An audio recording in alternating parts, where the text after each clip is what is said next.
हरे कृष्ण कृष्ण कृष्ण हरे हरे, हरे राम राम राम हरे हरे।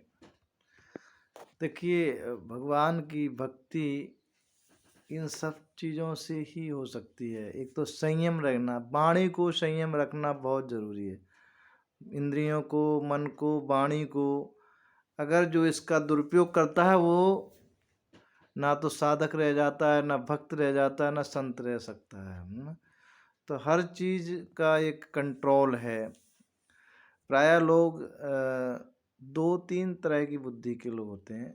एक तो जल बुद्धि जो होता है, उसमें जरा सा कंकड़ डाल दिया जाए तो तरंग पे तरंग, तरंग पे तरंग, तरंग पे तरंग उठती रहती, लहरें की लहरें।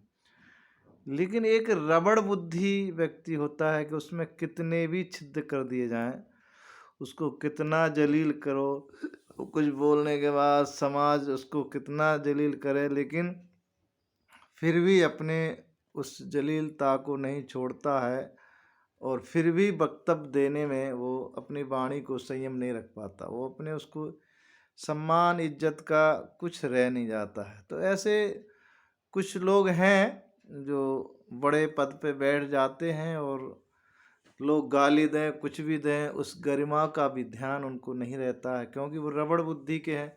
तो रबड़ बुद्धि का व्यक्ति को तो कितने छेद कर दो वो बंद हो ही जाते हैं। तो इस तरह से उनको लोग कुछ भी बोलें, उनको कोई फ़र्क नहीं पड़ता है। तो ऐसे लोगों का छोड़ ही देना चाहिए, तभी अच्छा है, क्योंकि वो रबड़ बुद्धि का व्यक्ति मान के उसको मूढ़ बुद्धि जिसको कहते हैं। इसलिए भगवान की भक्ति में जो सदैव रहता है उसका हमको चिंतन मनन करना, उसको हमको सम्मान करना चाहिए। वो व्यक्ति पूजने के योग्य, पूजनीय है।